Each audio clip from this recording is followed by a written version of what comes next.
33 कोटी वृक्ष लागवड प्रकरणामध्ये मंत्री सुधीर मुनगंटीवार यांना क्लीन चिट देण्यात आलेली आहे। देवेंद्र फडणवीस सरकारच्या काळामध्ये मुनगंटीवार यांच्यावर भ्रष्टाचार केल्याचा आरोप होता।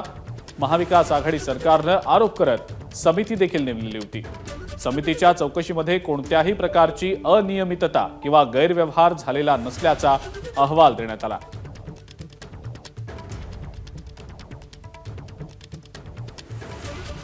तेहतीस कोटी वृक्ष लागवड प्रकरणी सुधीर मुनगंटीवार यांना आता क्लीन चिट देण्यात आलेली आहे। फडणवीस सरकारच्या काळामध्ये मुनगंटीवार यांच्यावर हा आरोप करण्यात आलेला होता।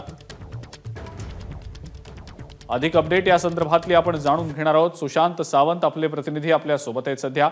सुशांत, मुनगंटीवार यांना क्लीन चिट देण्यात आलेली आहे। 33 कोटी वृक्ष लागवड प्रकरणी समितीने आता आपला अहवाल सादर केलेला आहे। सुशांत, काय सांगता येईल याबद्दल?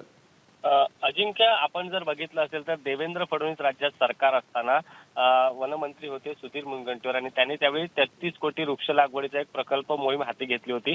मात्र त्यानंतर त्यांच्या या मोहिमेवर कुठेतरी टीका झालेली होती। भ्रष्टाचाराचा आरोप जो आहे तो त्यांच्यावर करण्यात आला होता। महाविकास आघाडीचं सरकार आलं त्यावेळी त्यांनी एक समिती नेमली होती।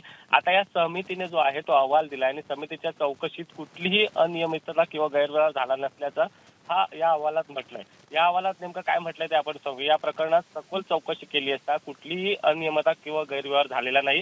त्यासोबत राज्यात मोहीम यशस्वी झाल्याचं समितीचं जे आहे ते स्पष्ट मत आहे अजिंक्य। त्यासोबत मोहीम राबवताना काही अडचणी व त्रुटी राहिल्याचं देखील या अहवालात नमूद करण्यात आलंय।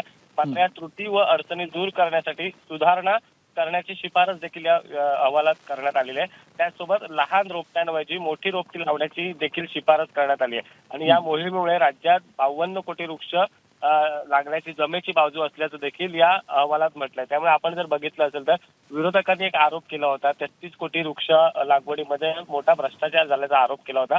मात्र आता खुद्द सुधीर मुनगंटीवार यांना या आरोपातून दोषमुक्त करण्यात आलेला आहे अजिंक्य। ठीक आहे सुशांत, धन्यवाद। सविस्तर माहिती आपण दिलीत त्याबद्दल। आपण पाहतो आहोत अत्यंत महत्त्वाची आणि ही मोठी घडामोड। महाविकास आघाडी सरकारच्या काळामध्ये या संदर्भात चौकशी समिती नेमण्यात आलेली होती। समितीला आपला अहवाल सादर करायला सांगितलं गेलं होतं। मात्र समितीनं आता आपला अहवाल आणलेला आहे, समोर येताना दिसतोय। एबीपी माझा, उघडा डोळे बघा नीट।